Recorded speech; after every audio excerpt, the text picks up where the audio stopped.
খারাপ ছাত্র ছিলাম বলে হেডমাস্টার স্কুল থেকে বের করে দিয়েছিল। গতকাল সে হেডমাস্টারকে আমার কাছেই আসতে হলো। হা হা হা। তিনি আমার দিকে তাকিয়ে লজ্জিত ছিলেন। হয়তো তার লজ্জিত মাখানো মুখে ক্ষমার ভঙ্গি ছিল। তার কাজটা করাতে আমি কোনো টাকা নেইনি, যাতে তিনি বুঝেন সে অপমানের উত্তর। অবশ্য সেদিন বের করে না দিলে আজ এই অবধি আসতে পারতাম না। আজ এমন এক পর্যায়ে আসি আমি, সবাইকে আমার কাছে কোনো না কোনোভাবে আসতে হয়।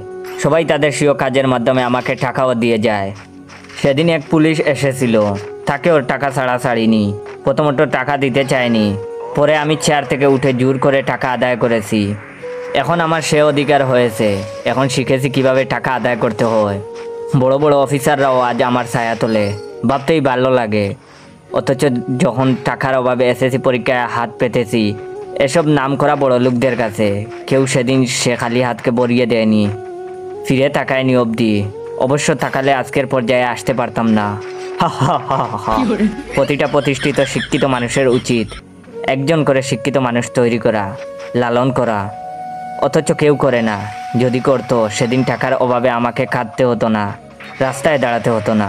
অবশ্য করলে আজকের পর্যায়ে আসতেও পারতাম না। তাই ধন্যবাদ তাদের। ভাবতেই ভালো লাগে, যে মেয়েটি আমাকে প্রত্যাখ্যান করেছিল টাকা ছিল না বলে, সে মেয়ের হাজব্যান্ডও গতকাল এসেছিল। হা হা হা। অন্যরকম ভালো লেগেছিল আমার কাছে। লজ্জায় সে বাইরে ছিল, আমার অফিসেও ঢুকতে পারেনি। অবশ্য সেদিন টাকার জন্য আমাকে রিজেক্ট না করলে আজকের পজিশনে আসতে পারতাম না। হা হা হা। তবে তার লাঞ্ছনায় একটা কথা বুঝেছি, ভালো ছেলের জন্য মেয়েরা তাদের হাত ধরে না, মেয়েরা হাত ধরে শুধু টাকার, শুধু টাকার। যেদিন থেকে বেকার হয়ে ঘুরেছি রাস্তায় রাস্তায় একটা কাজের আশায়, সেদিন সবার ধিক্কার পেয়েছি।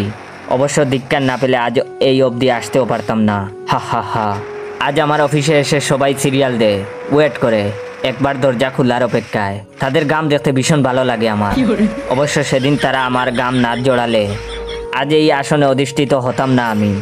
সমাজের এই সকল ঘৃণতম শ্রেণী থেকে টাকা আদায় করতে পারতাম না আমি। হা হা হা হা। জানেন, ছোটবেলায় বাবাকে হারিয়েছিলাম। কেউ কাছে এসে বলেনি বাবা মারা গিয়েছে তো কি হয়েছে, আমরাও যে তোমার বাবা, আমরাও যে তোমার অভিভাবক। অবশ্য বললে আজ এই অবধি আসতে পারতাম না। হা হা হা। আজ সমাজের সে সকলকে ধন্যবাদ যারা আমাকে এই চেয়ারে বসিয়েছেন। ওয়েট, আমি কি এমন সম্মানের চাকরি পেয়েছি তা জানার আগে অবশ্যই আমার এই ভিডিওটা আপনার 15 জন বন্ধুকে শেয়ার করবেন। এবং যারা যারা চান আমি রেগুলার ফানি গল্প দেই তারা অবশ্যই আমার অরিজিনাল টিকটক অ্যাকাউন্ট বাইসা বনফায়ারকে ফলো দিয়ে রাখবেন। আর সমাজের সে সকলকে ধন্যবাদ যারা আমাকে এই চেয়ারে বসিয়েছেন। আশা করি আমার মতো আরো অনেকেই হবে পাবলিক টয়লেটের ক্যাশিয়ার। হা হা হা। no, no, no, no. এর নাম কি?